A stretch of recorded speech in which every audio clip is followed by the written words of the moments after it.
They told her she was fired before she even opened her mouth. No explanation, no hearing, no chance to defend herself. One moment she was mopping the marble hallway. The next she was standing outside with her coat half on, wondering what she did wrong.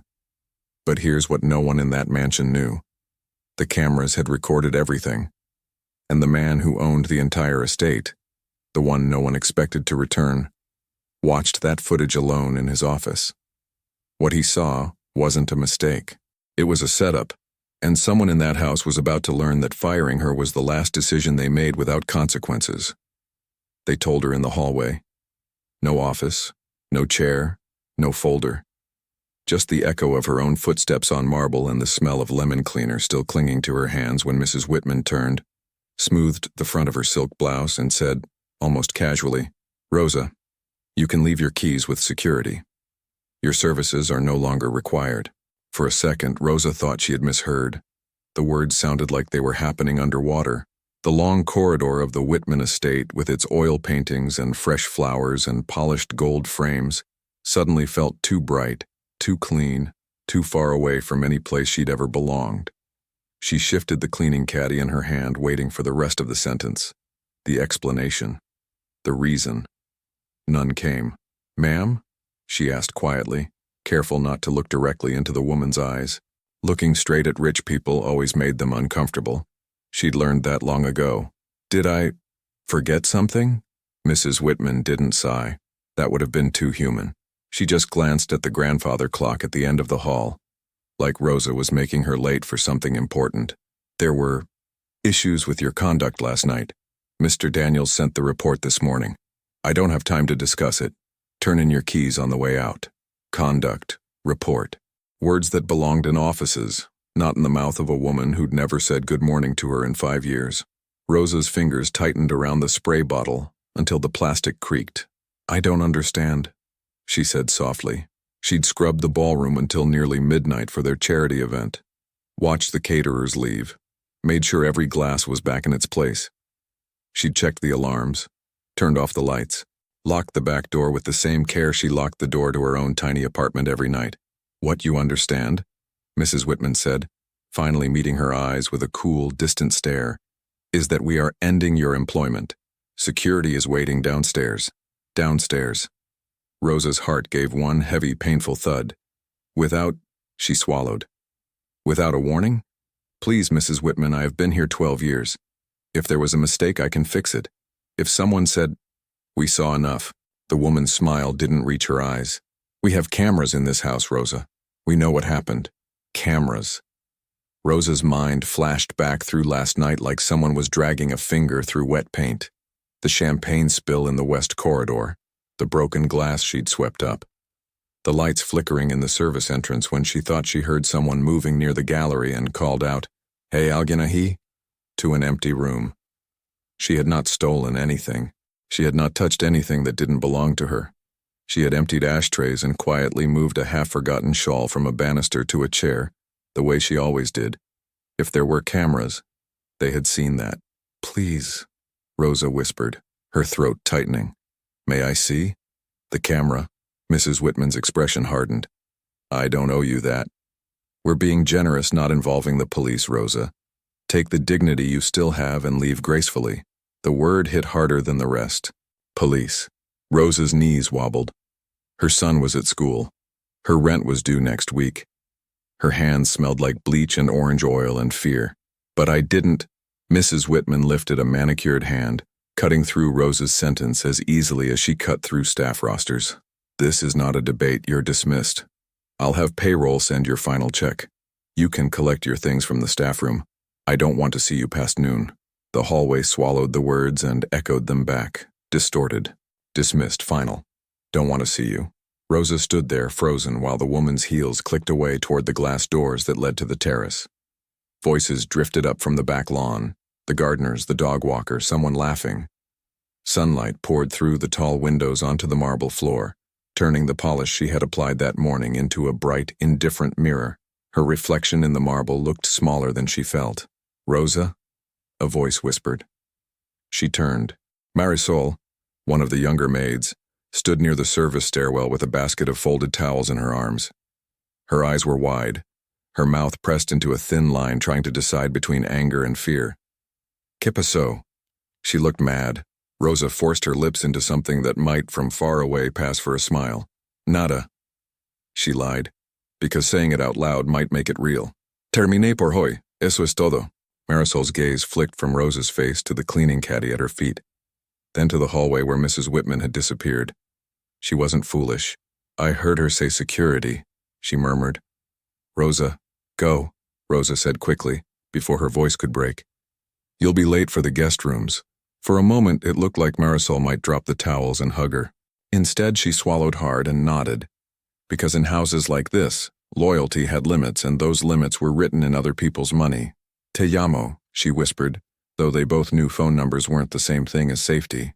When she was alone again, Rosa bent down, picked up the caddy, and walked. Not toward the guest wing.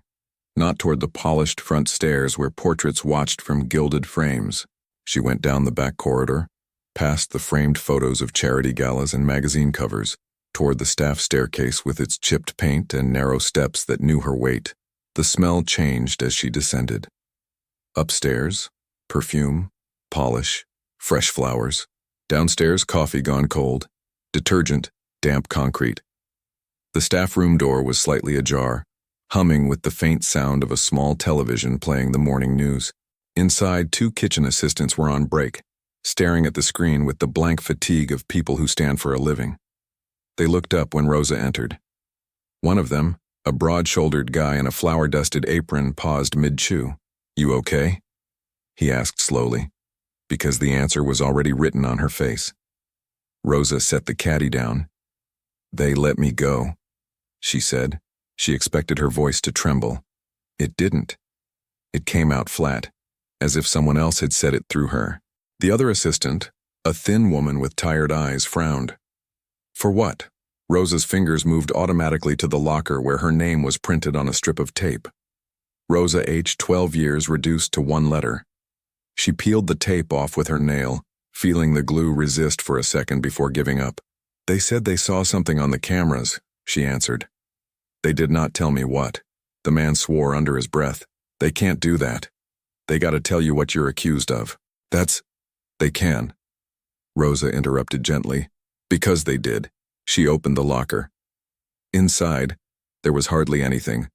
A folded cardigan, a plastic container with yesterday's leftover rice and beans, a small photo of her son smiling with gaps in his teeth, held by a magnet shaped like a tomato.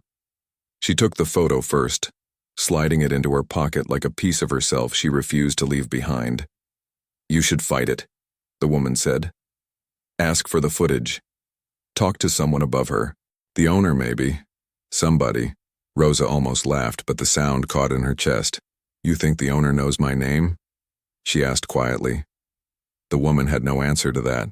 Rosa changed out of her uniform top, folding it neatly before setting it on the locker shelf. The plain blouse she pulled over her head smelled like the cheap detergent she bought on sale once a month. Her reflection in the small metal mirror, gray at the temples now, lines around her mouth deeper than last year, kept her gaze steady. They saw enough, Mrs. Whitman had said. Rosa had seen enough too over the years. Enough of arguments in guest rooms about inheritance. Enough of whispered instructions to get rid of staff who came from the wrong agency or asked the right questions. Enough of the way certain guests watched her like she might vanish with their jewelry when she was the one polishing the glass cases that held it. She placed her key ring on the small table near the door. Each key had its own weight, its own sound when it turned. Front gate, back entrance, gallery door, cleaning closet. That last one hurt the most. It had always felt like a tiny piece of trust. Now it just looked like metal. When she stepped out into the corridor again, security was waiting. He wasn't cruel. That almost made it worse. Alan, mid-40s, tired eyes, stomach starting to soften around the edges of his belt, shifted his stance when he saw her, as if he wished he could be anywhere else. "Rosa," he said, voice low. "They told me you were coming down." "I'm going," she replied. "No need to walk me out." His gaze flicked to the camera in the ceiling corner. A small, domed eye watched them both without blinking. "You know the rules," he said softly. "Any staff termination, I gotta log it." Escort to the gate, collect the badge, the keys. He glanced at her empty hands. Guess you already did that part. Rosa followed his gaze to the camera. A red light pulsed faintly in its dark glass, recording everything. It had recorded every late-night shift, every time she'd stayed past her scheduled hours to make sure the silverware was straight for the morning. It had recorded last night, too. Alan? She asked suddenly, surprising herself. Do you ever watch them? He frowned. Watch what? The cameras. He hesitated, then shrugged. Sometimes when Daniels asked me to pull something. Why? Rosa thought of Mrs. Whitman's cold certainty. We saw enough. Nothing, she said. Just wondered how many angles there are of people doing their jobs. He walked beside her down the service hallway toward the side entrance that staff used. The mansion's polished perfection vanished here. Scuffed walls, emergency exit signs, a door propped open with a broken crate to let the autumn air in. Outside, the sky was a hard, clear blue that usually meant a good day for laundry. Today, it just made everything sharper. At the door, Alan held out his hand. Badge, he said, the word heavy with apology. Rosa unclipped the plastic card from her pocket. The grainy photo of her younger face stared back, hair darker, eyes less tired. Name, Rosa Herrera. Position, housekeeping. She hesitated for half a heartbeat before placing it in his palm. Could you... She started, then stopped. What was she going to ask? To check the footage? To tell her if there was any proof besides someone's word? Alan seemed to understand anyway. They don't give me access to everything, he said quietly. Only what they request. I'm sorry, Rosa. She nodded. The chill of the outside air slipped around her ankles, up her sleeves. Her hands felt empty, lighter than they should. If you like stories like this, a small, hard voice inside her said, this is where you're supposed to look away. But she couldn't. She stepped out onto the gravel path that led from the staff entrance to the side gate. Behind her, the massive house rose in layers of stone and glass and secrets. Somewhere inside, cameras watched hallways she would never walk again. Somewhere in one of those rooms, a hard drive quietly stored the version of last night that someone had chosen to believe. The gate creaked when Alan opened it. Beyond it lay the world that had never quite decided if it wanted her or not. Bills, buses, second jobs if she could find them. Her son would be out of school at 3. She would have to look him in the eye and tell him, what, exactly? Take care of yourself, Rosa, Alan said. There was something else in his gaze then, guilt maybe, or knowledge. You too, she replied. Her voice didn't tremble. Not yet. She walked through the gate. The latch closed behind her with a soft, final click. Rosa took 3 steps down the sidewalk before something made her look back. Through a second-floor window, barely visible behind the reflection of the sky, a small red light blinked in the corner of the glass. A camera, pointed not at the ballroom or the gallery, but at the hallway where she'd stood last night, where someone else had walked after she left, where a shadow had moved in the reflection of a polished vase she hadn't had time to examine. The footage was there, waiting, and somewhere far from this street, in an office she would never be invited into. The man who owned all of it had just pressed play. He watched the footage alone, not in the mansion, not surrounded by the people who claimed to serve him, but 31 floors above Lexington Avenue, inside an office too quiet for a man who owned half the block. The city glowed below like a restless organism, headlights weaving through dark veins, windows flickering, neon signs stuttering in the cold. But up here, everything was still. Alexander Whitman sat at his desk, jacket draped over the back of the chair, sleeves rolled just enough to show tension in his forearms. The monitor in front of him wasn't the ultra-wide one used for stock reports and executive calls. This one was older, hardwired directly into the estate's internal server, his head of security's choice, not his. Less convenient, the man had said, but harder to tamper with. Tonight, that mattered. A list of files filled the screen, each labeled by timestamp and camera number. Daniels had already curated a neat little package of evidence, a 40-second clip, edited and compressed, supposedly proving that the housekeeper, Rosa H. in his email, had interfered with the gallery display. Alexander didn't open that file. He scrolled past it and double-clicked the raw feed instead. The camera flickered to life, grainy black and white.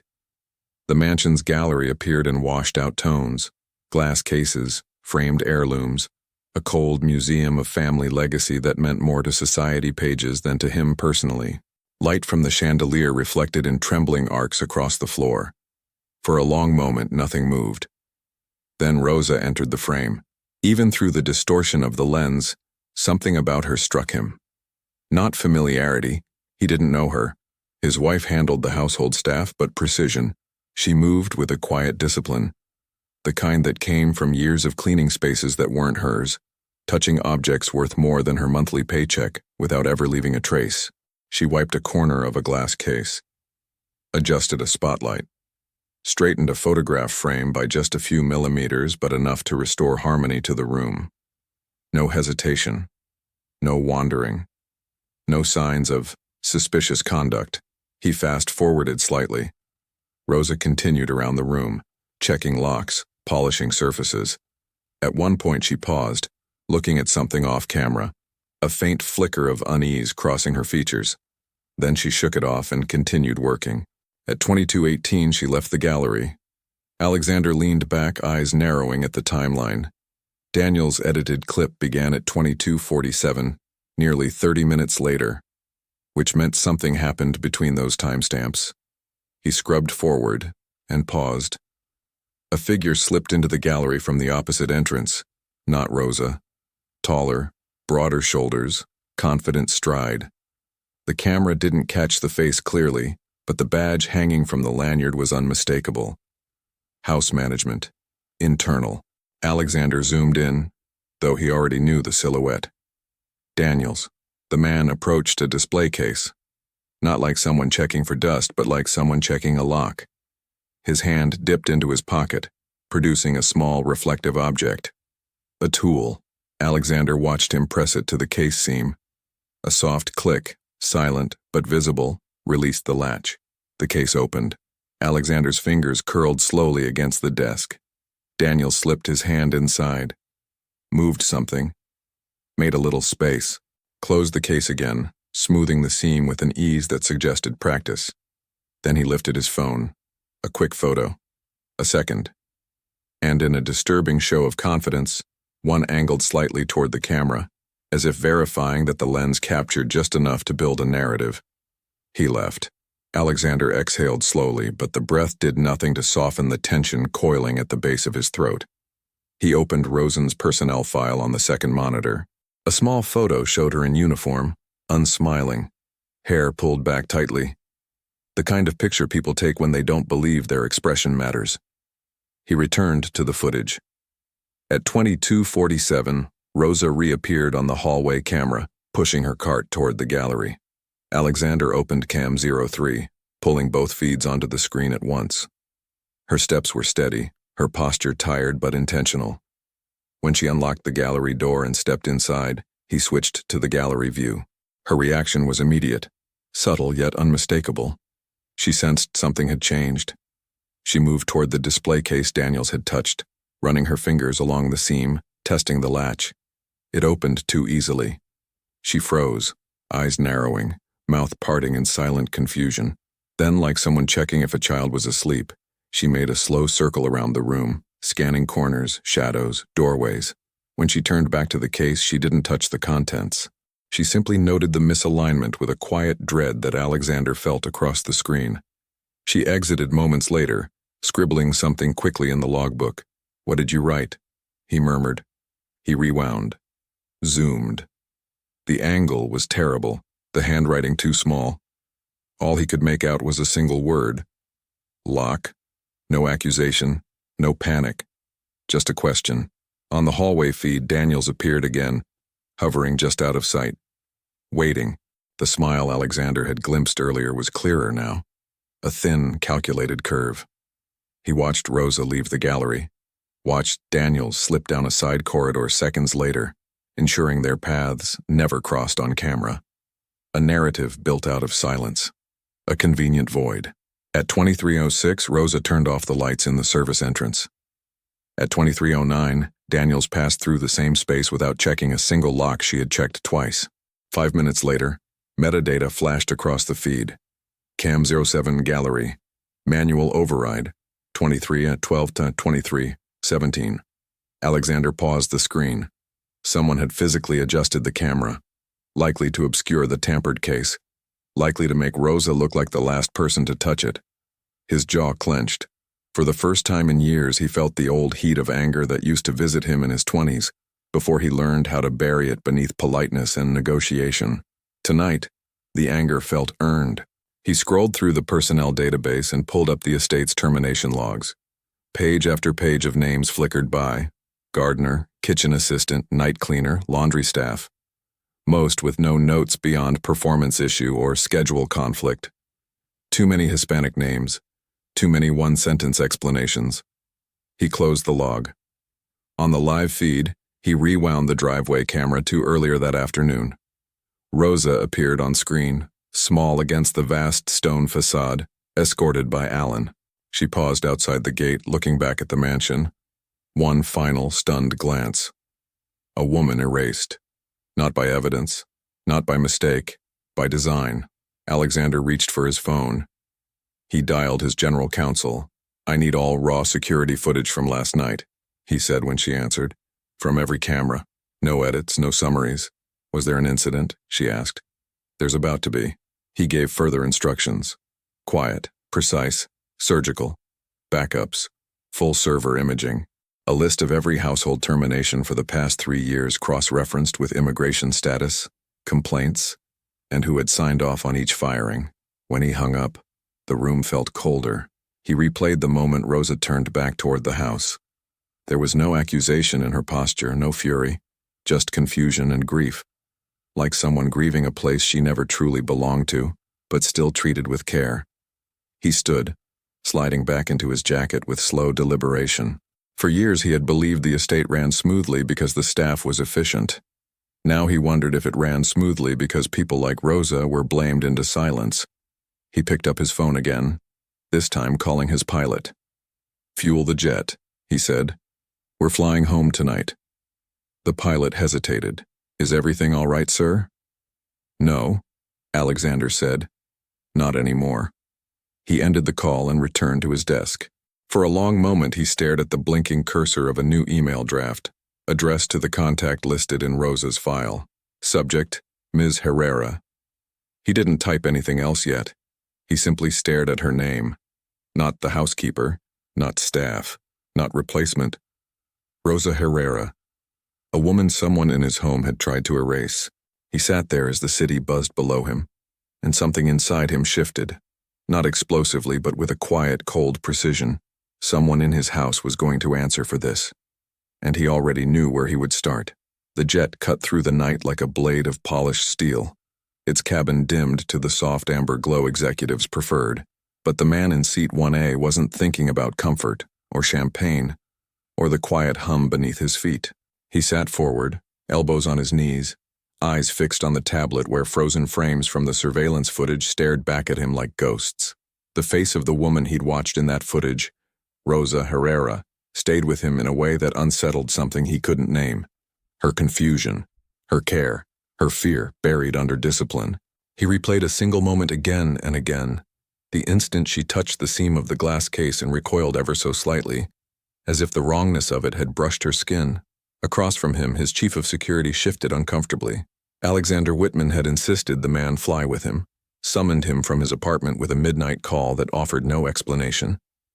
The man had tried to hide the confusion in his face, but not well enough. "She was never on my radar," the guard said quietly. "She kept her head down, worked late, never raised her voice. If there were issues, they weren't coming to me." He didn't respond. He didn't trust his voice not to reveal the storm behind it. The jet descended through layers of cloud, each one darker than the last until the estate lights appeared far below. Geometric, cold, imperfectly still. From up here, the mansion looked honest. Too honest. As soon as the landing gear touched the private runway, he stood, ignoring protocol, ignoring the startled look from the attendant who hurried to unbuckle herself. The moment the cabin door opened, the cold slapped him full in the face. Sharp, metallic, almost cleansing. A black SUV waited at the bottom of the steps, headlights cutting through the dark. The estate driver opened the door with a stiff bow. "Sir," he murmured. He didn't answer. Words felt too small for what churned inside him. The drive to the mansion was silent. The trees on either side of the private road towered like witnesses, branches bare, reaching upward as if trying to warn him of something he already knew. When the SUV stopped at the front entrance, the mansion rose above him with its usual grandeur. Stone columns, soft uplighting, the silent fountain. But tonight the beauty looked strained, almost dishonest, like makeup on a bruise. He stepped inside. Warmth washed over him. Artificial, perfumed. The hush of a home staged more for reputation than comfort. He stood in the foyer for a long moment, listening. The house was too quiet. Not the peaceful quiet of night staff moving through routines. Not the muffled sounds of footsteps he'd known since childhood. This quiet felt defensive, as if the walls themselves were holding their breath. His wife wasn't home. Good. The conversation this night demanded had nothing to do with her, and everything to do with the man who had dared to manipulate the truth behind her back. He made his way down the corridor toward the administrative wing, the soles of his shoes whispering against marble Rosa herself had polished. He forced the thought away before it tightened his chest. The office door belonging to the estate's operations manager was closed, a thin strip of light leaking from beneath it. He didn't knock. He opened it with a slow, deliberate push. The manager, for the second time that night, froze. Papers scattered across his desk, a laptop open to a spreadsheet that disappeared the second he scrambled for the keyboard. His face drained of color in a single heartbeat. "Sir," he stammered. I wasn't expecting." "Stand up." The man obeyed. He stepped inside, closed the door, and leaned against it as if sealing the room. "Where is the original footage?" he asked. "From Cam 07 last night." The manager blinked rapidly. "I sent the clip in the report, as requested. That was an edited clip." His voice remained calm, almost gentle. It scared the manager more than shouting ever could. "Where's the original?" A bead of sweat formed at the man's hairline. "Sir, the system automatically compresses files for storage. It's possible that—" "Do not lie to me," the manager swallowed. He crossed the room with a slow, predatory stillness, stopping just close enough for the man to feel the weight of his presence. "You signed termination recommendations for 14 staff members in the past year," he said, "most of them immigrants. Most of them with spotless performance histories. Most fired after behavior concerns. Convenient concerns. Vague concerns. Concerns no one could verify because you never included footage." The manager's lips trembled. "Sir, I assure you the decisions were based on—" "Show me the server." "Sir, it's late. I don't think we can—" He didn't raise his voice. He didn't need to. Now, the man led him down a side hallway, past a fire door, into a temperature-controlled room lined with racks of blinking hardware. The hum of fans filled the air like a low chant. He stepped inside and immediately saw it. 6 servers had been labeled under a maintenance tag, dated yesterday. Too convenient, too clean. The manager fumbled with keys before finally opening the cabinet door. Inside, 3 drives were missing. He stared at the empty slots, the wires left hanging like severed veins. "When did you pull them?" he asked. The manager jolted. "Sir, I didn't—" "You pulled them after you filed the report, after you made sure a woman who did nothing wrong would never see the truth. Sir, please, I only followed protocol." He stepped closer. "What protocol?" he said softly. "Requires destroying evidence." The manager's breath hitched. His eyes darted toward the hallway, toward any possible escape, but there was none. A shadow shifted in the doorway. Security. Not the guard who had escorted Rosa. Another one, older, watchful, lips pressed tight. His eyes flicked from the manager to the missing drives, then to him. He didn't speak, but the truth was already spelled across his face. The manager wilted. "Sir," he whispered, voice breaking. Someone told me to—" "Who?" He shook his head. "Sir, I can't—" "Who?" The silence stretched. Stretched until it was thin enough to cut. Finally, the manager's shoulders sagged. "Daniels," he whispered. He said she'd been caught doing something, that it would be easier if we handled it cleanly, that letting her go quickly would avoid—" Complications. Complications. He felt something inside him go cold. What did he say she did? He asked. I didn't see it myself, the man whispered. He said the cameras showed enough and I trusted him. He closed his eyes briefly. Trust. A currency too easily spent and too often abused. He stepped back, his jaw tightening. Pack your things. You're done here. Effective immediately. The man sagged against the server cabinet. Sir, please, it's over, he said quietly. Alan will escort you off the property. Alan, the only one who'd looked at Rosa with human eyes. The only one whose gaze had held guilt instead of calculation. He left the manager there, trembling, and stepped back into the hallway. A hollow feeling spread through his chest like frost. The estate, the place he'd believed safe, orderly, structured, felt unfamiliar.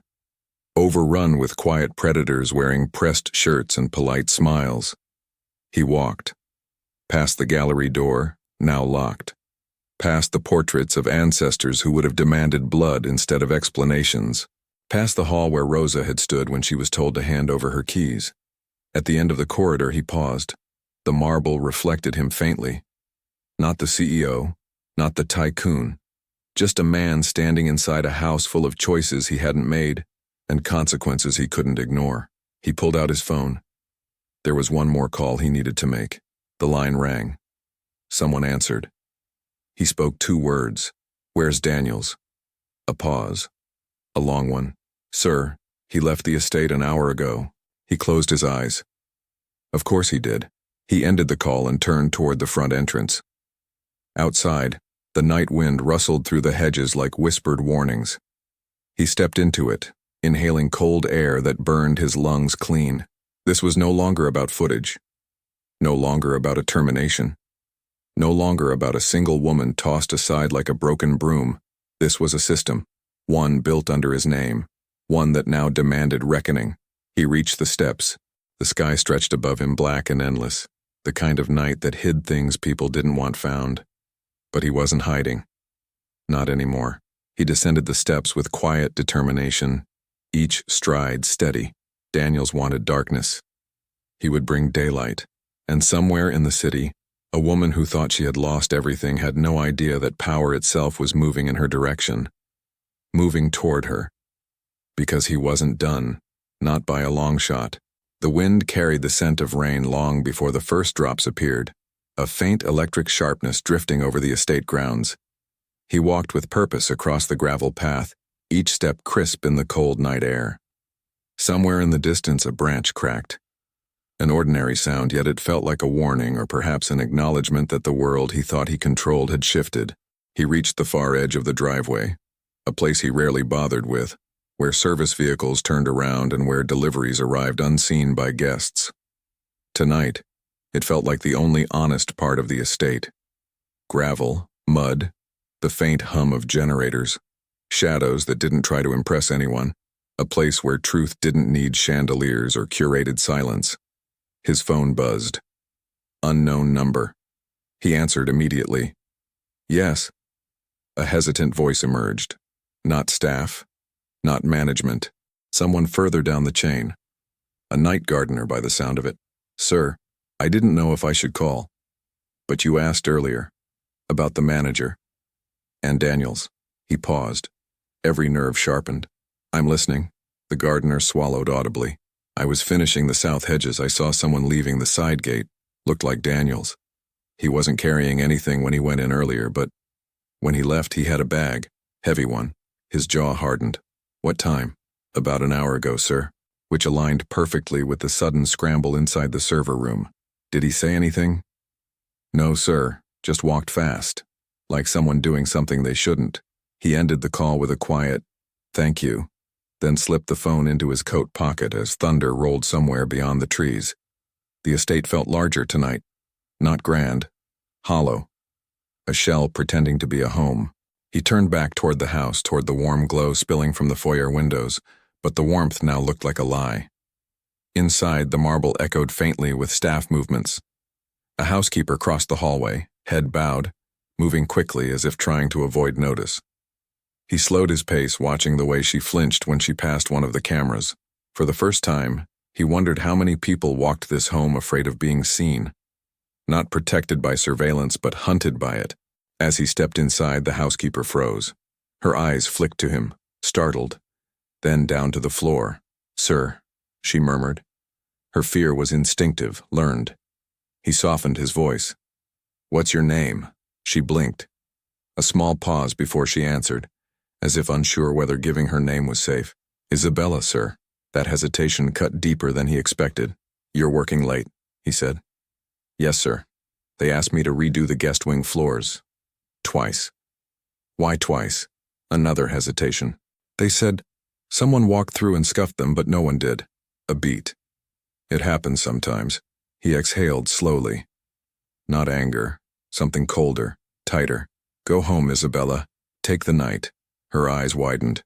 "Sir, I didn't mean—" "You didn't do anything wrong." He nodded toward the service hall. "Clock out." She stared at him, surprised enough that her worry cracked at the edges. She nodded, almost whispering a thank you before hurrying away, relief fluttering behind her like a shadow. He stood there, taking in the space around him. The vaulted ceiling, the carefully arranged flowers, the absurdly expensive art. A house this large shouldn't feel like it was shrinking, but tonight, every corridor felt narrower, every doorway tighter, as if the walls themselves were bracing for impact. His steps took him toward the internal offices. Reports stacked neatly on desks, binders arranged in rigid lines, security logs printed and filed. This room, this dull, sterile environment, was the beating heart of everything that had gone wrong. The place where someone had recorded lies, crafted narratives, and erased the dignity of the people who cleaned these floors and kept this mansion alive. He opened a drawer. Empty. Another. Also empty. The third drawer revealed more. Folders filled with termination reports. Names he vaguely recognized. Names he didn't. Most with a single page summarizing performance issues. No signatures from the employees themselves. No investigations, just dismissal after dismissal, clean and quiet. Carmen Y., Mateo G., Evelyn P. All gone. His throat tightened. Rosa's name wasn't here. Because her termination was so recent, the paperwork hadn't been filed. He reached for another drawer, but a rustle behind him pulled his focus. The older security guard, Alan, stood in the doorway. His posture was tentative, almost defensive, but his eyes weren't empty. They were tired. Heavy. Guilty. "Sir," he said quietly, "you asked earlier if anyone had been acting strange." He nodded. "Yes." Alan stepped inside and closed the door. His movements were careful, as if the walls themselves might report him. "I should have said something sooner." He stood straighter. "I'm not proud of that. You're saying something now. That's only because I saw you come home angry," Alan said softly. "And because you asked about her. Her. Rosa." He didn't interrupt. Alan rubbed the back of his neck. "I'm not supposed to say this, but someone's been messing with assignments. Late-night shifts. Room rotations. Camera blind spots. Whenever someone complained, the manager handled it. He said you approved it." "I didn't," he said. "I know." Alan's voice cracked just slightly. "But they said you didn't want to be bothered. That you trusted them. That firing people was for efficiency." I believed them. For a while, a long silence settled between them. "Did Rosa ever cause trouble?" he asked. "Never," Alan whispered. "She worked harder than half the staff combined. Stayed late. Covered extra shifts. She was—" He swallowed, voice tightening. "Good." He closed the folder in his hand. "What about Daniels?" he asked. Alan's face darkened. "He's been different for months. Too confident. Too involved in things that weren't his job. I saw him coming out of the server room last week, late. But he said you'd requested some footage pulled." "I didn't." Alan nodded. "I figured that out today." The guard reached into his pocket and pulled out a small envelope. Plain, unmarked. The kind that looked harmless until you felt the weight of its contents. He hesitated, then handed it over.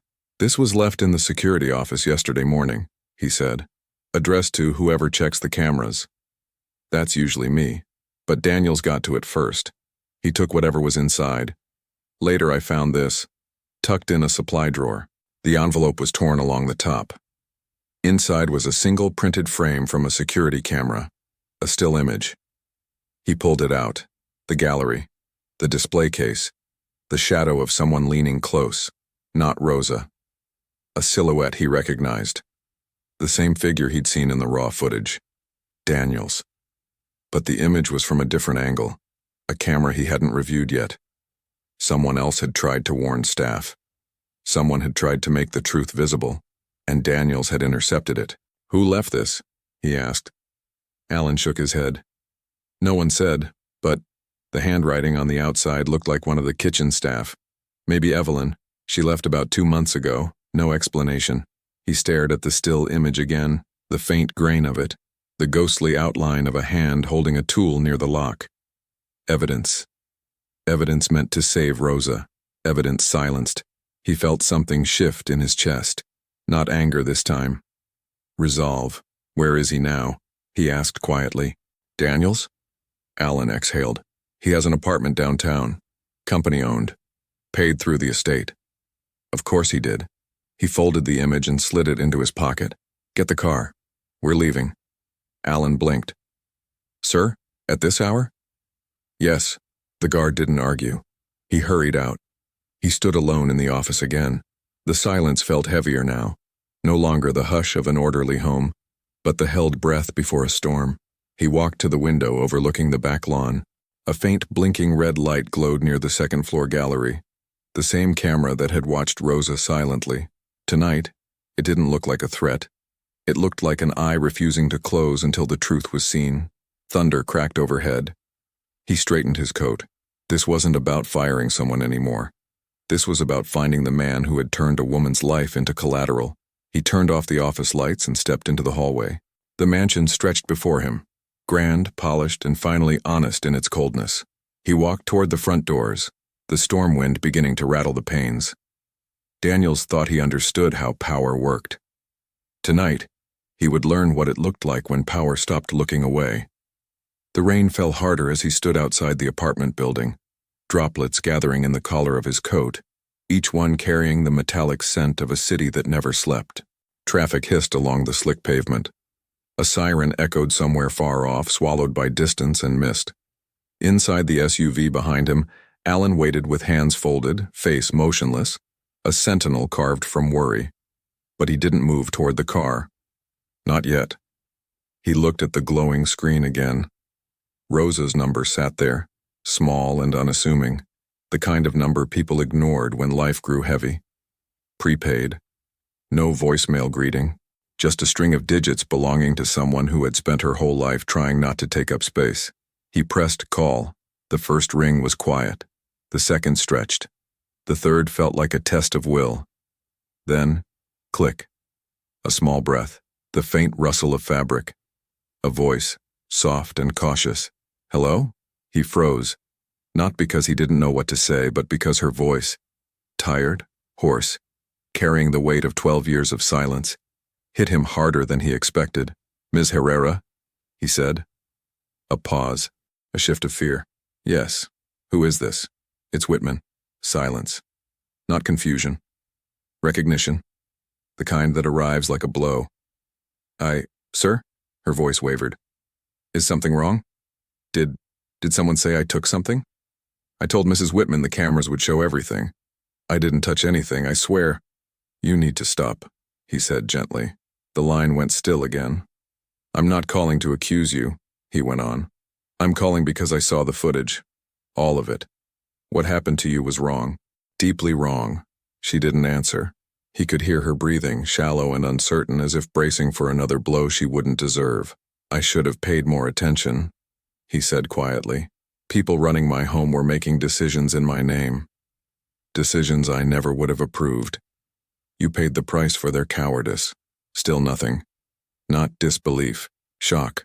Finally, she whispered, Why are you calling me?" "Because the man who framed you is being arrested tonight." Her breath caught. Not a gasp. Too small for that. More like the sound someone makes when trying not to collapse. "And because," he added, "you deserve to hear that from me, not from anyone else." A soft exhale slipped into the line. fragile and disbelieving. "Sir, I don't understand. Why would you?"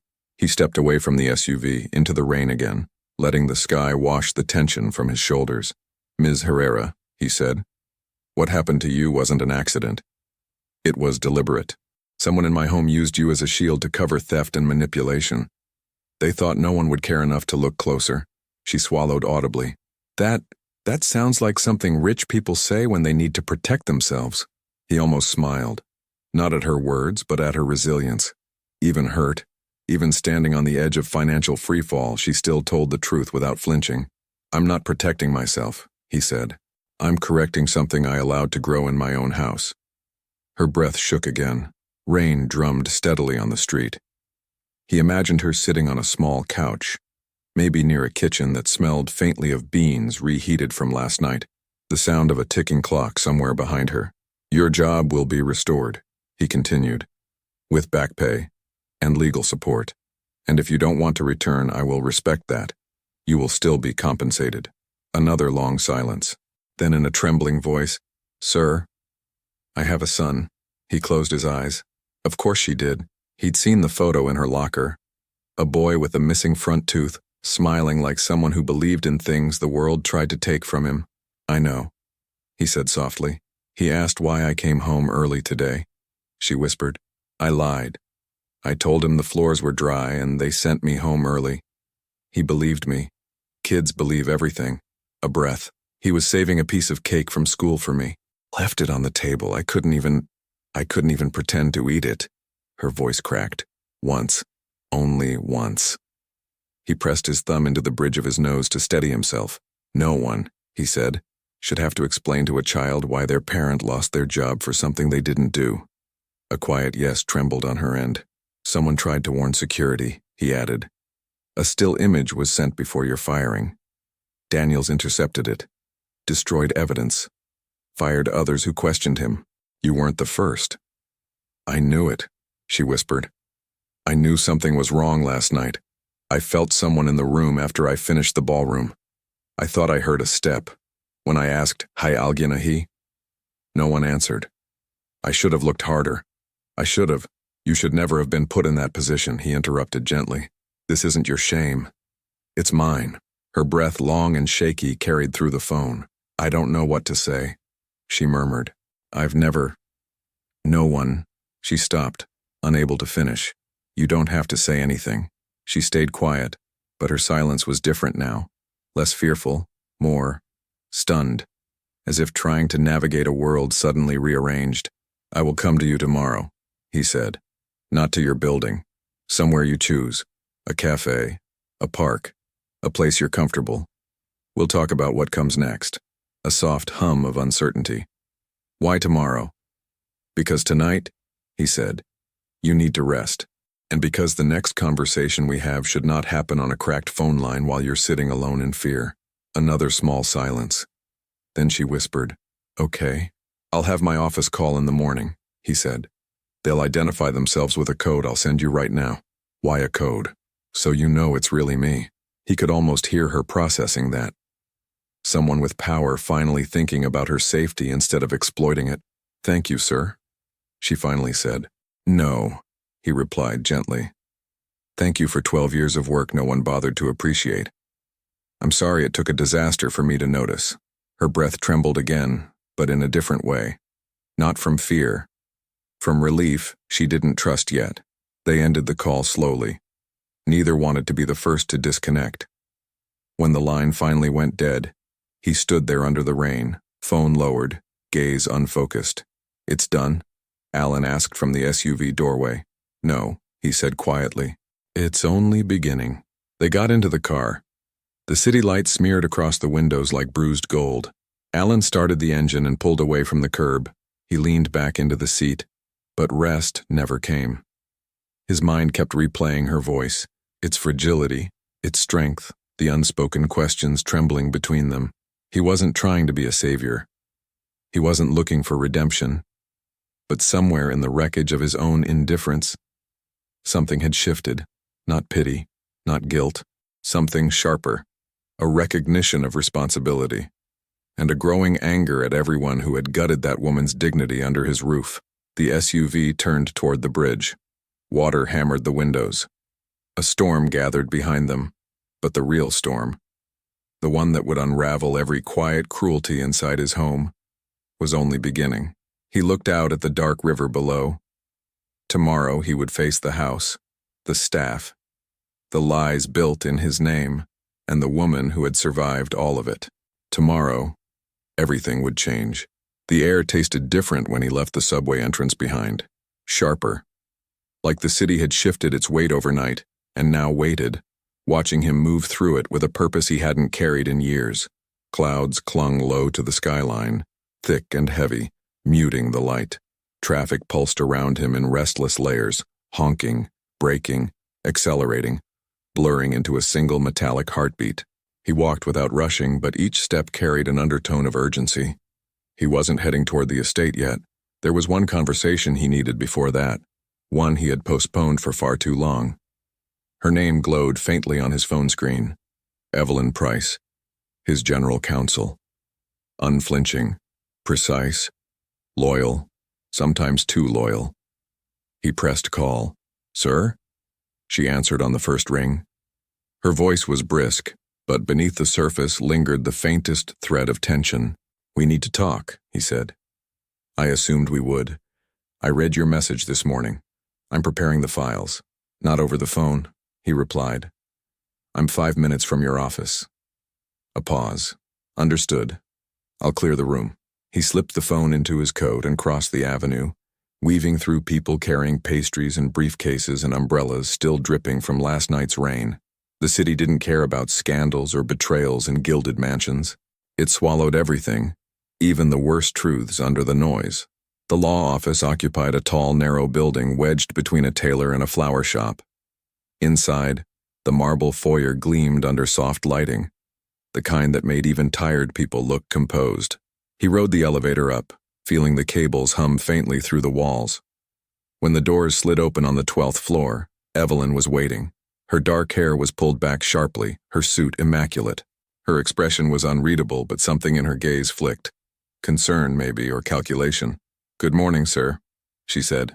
"Morning," he replied softly. "Let's go in." They stepped into a private conference room, glass walls frosted for confidentiality. A long table set with untouched water glasses, the hum of the city muffled behind thick paneling. Evelyn closed the door behind them. "You said it was urgent," she began, "and that it involved Daniels." "It involves more than him," he said. She waited. He took a seat at the head of the table, not out of habit, but because he suddenly needed the grounding weight of the chair. Evelyn sat to his left, hands folded, posture perfectly composed. "I'm going to show you something," he said. "And after that, I'll need you to do things you're not going to like." Her brow tightened ever so slightly. "Sir, what exactly happened last night?" He unlocked his phone, connected it to the large screen on the wall, and pulled up the footage. The same video he had shown Rosa. The gallery, the case, the shadow, the theft. Evelyn watched without interrupting, her eyes narrowing as the truth unfolded frame by frame. When the video ended, the room held a silence filled with unspoken calculations. Finally, she exhaled. "That explains the report discrepancy." His gaze cut to her. "You knew there was a discrepancy?" "I suspected," she replied carefully. "But Daniels always brought documentation, camera timestamps, chain of custody. I thought—" She stopped, choosing her words. "I thought he was incompetent, not malicious. He framed her," he said quietly. "A woman who gave 12 years to my house. And he used my name to do it." Evelyn swallowed. "Sir, if this is true, we have a liability issue far beyond reinstating one employee." "It's not an issue," he said. "It's an obligation." She studied him for a long moment. "You've already spoken with Ms. Herrera." He nodded. "This morning." "And how did she take it?" He hesitated. Her voice broke. Her hands trembled. Her dignity fought to stay intact. "She took it the way anyone would after surviving something designed to break them," he said softly. Evelyn nodded once, absorbing his words like a weight placed deliberately in her hands. "I'll prepare full restitution," she said, "and we'll notify the authorities." "We already did," he replied. "Daniels is being processed today." Her eyes widened, not surprised but moved. "You're not wasting time. Time is what she already lost," he said, "along with her reputation." Evelyn leaned forward. "Sir, I need to ask you something. And I ask this as your counsel, not your employee." He braced himself. "Go on. You're taking this personally." He didn't deny it. "Good," she said. His head lifted. "I've watched the staff come and go," she continued. "Quietly, too quietly. People don't vanish without noise unless someone is pushing them out intentionally.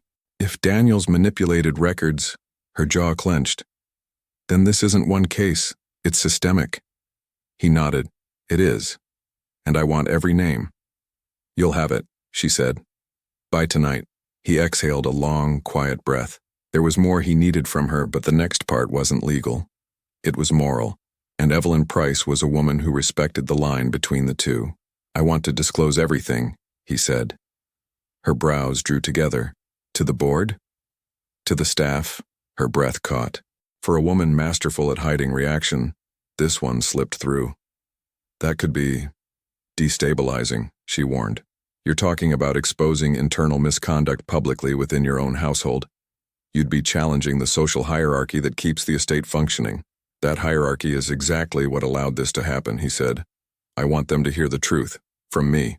She closed her eyes briefly, weighing consequences like chess pieces. "Then we'll do it carefully," she said at last. "And we'll do it right." He nodded. "Anything else?" she asked. "Yes," he said. "I want you there." She blinked. "Me? You're the only person I trust to hold the line if someone tries to twist this into something else."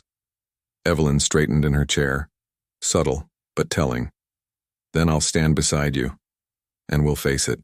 He stood, and she rose with him. "One more thing," he added. "Yes? If any staff, past or present, want to pursue legal action, we will cover their fees. All of them."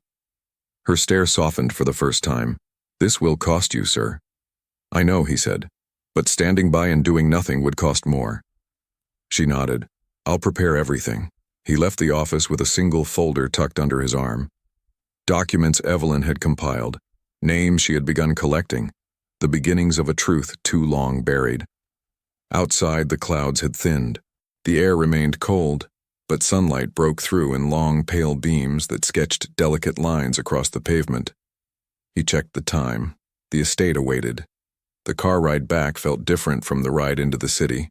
Alan drove quietly, hands steady on the wheel. The estate approached slowly, its tall iron gates coming into view like the mouth of a beast awakening. When the SUV rolled to a stop, security waved them through. But their expressions had changed. Less certainty, more caution.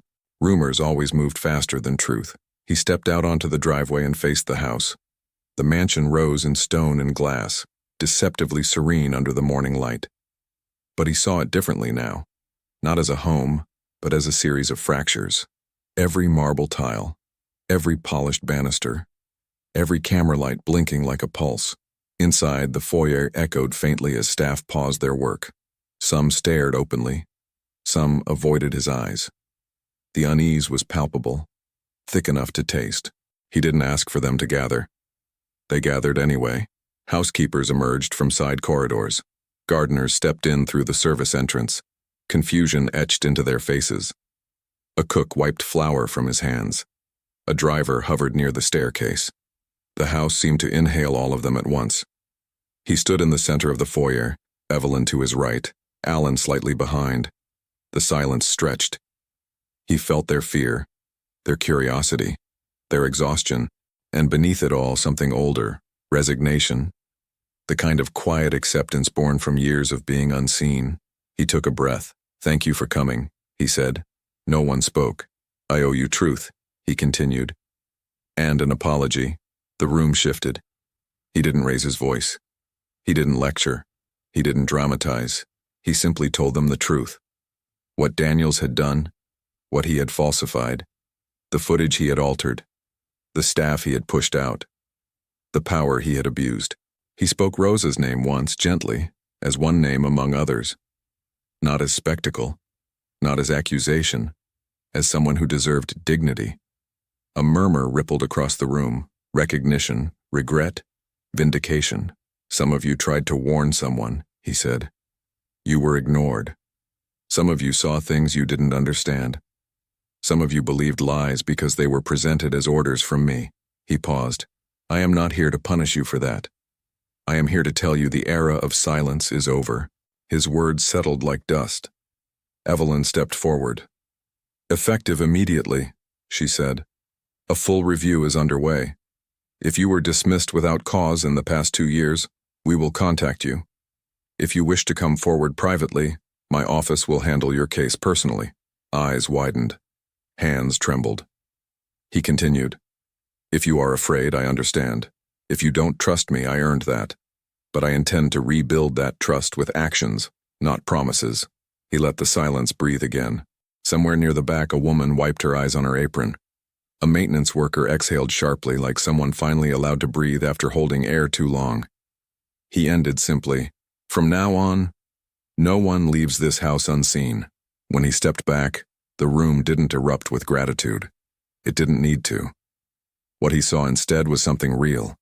Posture straightening, shoulders loosening, the faint glow of people realizing their stories mattered. He left them with Evelyn, who began speaking quietly with small groups, answering questions, giving instructions. He walked toward the back hallway, the same corridor where Rosa had stood, keys in hand, waiting for a reason she never received. He paused beneath the camera. Its red light blinked softly. He lifted his gaze. I see you now, he whispered. To the house, to its ghosts, to its victims, to the woman who had carried its weight alone. And as he turned toward the gallery, toward the place where it all began, he knew exactly what came next. The real reckoning. Late afternoon drifted across the city in soft, golden strokes, the kind of light that made cracked sidewalks look gentle and tired buildings seem momentarily forgiving. On the walk back from school, the son of Rosa Herrera ran ahead, hopping over chalk drawings left by other children, his backpack bouncing against his small frame. His laughter traveled back to her like a fragile thread stitching the world together. She clutched the strap of her purse with one hand, the envelope tucked inside pressing faintly against her ribs. It was a weight she was still learning to carry. Not fear, not shame, but possibility, the kind that trembles because it's new. Her son slowed, glanced back at her, and frowned slightly in that perceptive way only children have. Mama, you look different. Rosa forced a small smile. Different good or different strange? He squinted at her, thinking hard. Good, he decided. You look like when we get a long weekend and you don't have to rush. Her chest tightened in a way she hadn't expected. There were so many things she never wanted him to notice, yet he noticed anyway. Her exhaustion, her silence, the weight she carried even when she pretended not to. And now, somehow, he sensed the shift inside her like a change in the weather. They rounded the corner of their block. Vendors were closing up, folding tables, stacking crates, sweeping away the dust of the day. The air smelled faintly of roasted corn and laundry detergent drifting from open windows. Her apartment building came into view, its peeling paint familiar and imperfect and entirely hers. She almost missed him at first. A man stood near the entrance, hands in the pockets of a dark coat, posture calm, but watchful. Not imposing, not out of place. Just present. Alexander Whitman. Her son saw him before she did. Is that your boss? He whispered. Rosa hesitated. The word boss didn't fit. It never had. And now, after everything, it felt even more wrong. He's someone who came to talk, she said softly. Her son nodded without question. Children accept things adults overthink, and raced ahead to press the buzzer for their building. Rosa approached slowly, pulse flickering high in her throat. You didn't have to come here, she said when she reached him. I know, he replied softly. But some things matter more when said face to face. There was no condescension in his voice, no distance. And it struck her, unexpectedly, that real power didn't always have to loom. It could also bow its head, make space, listen. They began walking down the block, neither of them in a hurry. The sidewalk was uneven beneath their steps. The air carried the warm hum of people heading home, doors opening and closing, radios drifting out of open windows as someone cooked dinner. I held the meeting, he said, with the entire staff. She didn't react immediately. She kept her eyes ahead, watching a dog pull its owner toward a patch of grass. watching teenagers jostling each other on bikes, watching a woman carrying bags of groceries into a building across the street. And? Rosa asked quietly. He inhaled slowly. I told them everything. What Daniels did. What he falsified. What he stole. I showed the footage. The real footage. Not to humiliate you. Not to turn you into a spectacle. Just to correct the lie. Rosa's breath hitched. She had imagined that moment 100 ways, not because she wanted revenge, but because she had lived too long under the shadow of someone else's version of who she was. How did they take it? She asked. Some couldn't look at me, he said. A few cried. Most just stood there realizing they'd been living in a house where fear mattered more than people. They walked in silence for a moment. Traffic murmured across the avenue, and the sky above was streaked with pink and gray like the end of a long sigh. And now? She asked. Now, he said carefully. You get to choose what comes next. Rosa let out a small laugh, soft, disbelieving. I don't think I've ever had a choice in anything. You have one now, he insisted, a real one. She stopped walking. He stopped too. The city carried on around them, impatient, loud, alive, but the circle between them was still. I don't want to go back to that house, she said. The words came out steady, anchored. Not today. Maybe not ever. He nodded without hesitation. I didn't expect you to, but I also don't want to disappear, she went on. I don't want to take the money, sign the paper, and fade out like I was the problem. I want something that makes sense. Something that's mine. This time he held her gaze, and he didn't look away.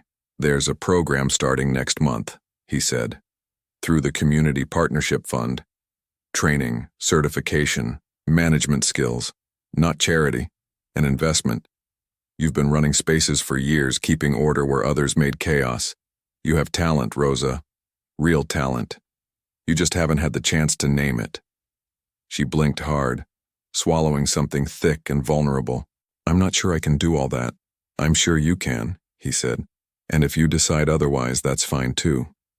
But don't make the decision for the version of you who was scared. Make it for the version of you who deserves a future. Her throat tightened. She drew in a breath that scraped lightly against something inside her chest. They reached the front of her building again. Her son waved at her from the window above, face pressed to the glass, fogging it with each excited breath. Rosa lifted her hand and waved back. When she looked at him again, Alexander reached into the inner pocket of his coat and held out a small envelope. This isn't paperwork, he said. That's with the attorneys. She opened it. Inside was a printed still frame, 2 images side by side. The original edited to accuse her, and the real footage proving her innocence. Why give this to me? She whispered. So nothing and no one can rewrite what happened, he said. It's your truth to keep. Emotion rose inside her. Not sharp, not overwhelming, but warm and full and somehow cleansing. Thank you, she said, and the words trembled in a way she hadn't expected. They weren't gratitude for charity. They were gratitude for dignity. You don't owe me thanks, he replied gently. If anything, I owe you more apologies than you'd ever want to hear. For a moment they stood without speaking, letting the quiet settle between them. Not heavy, not tense, just honest. If you ever need support again, he said softly, not saving, not pity, just someone making sure the truth stays the truth. You can call. She nodded, not a promise, not an agreement, just acknowledgement. She climbed the worn stairs to her apartment, her son running into her arms before she reached the landing. He talked excitedly about drawing contests and cafeteria pizza and a paper crown he'd made in class. She let his voice wash over her like light. She set the envelope on the table near the window and opened the curtains. Sunlight poured into the apartment in a warm spill that reached the faded rug, the old couch, the kitchen counter where she'd reheated too many meals after late shifts. But tonight, the room felt different. Not bigger, not richer, just alive, possible. She glanced out the window one last time. He was still there, walking back toward the street, shoulders relaxed in a way she hadn't seen before. He didn't turn around. He didn't need to. The story between them was no longer about power or fear or shadows on marble hallways. It was about truth finding its way home. Her son climbed onto the couch, patting the seat beside him. Mama, sit with me, She sat. He leaned against her, warm and real and safe. Hope, she realized, wasn't loud. It whispered. It breathed. It settled slowly into the cracks of a life and began to grow. And this time she would not lose it.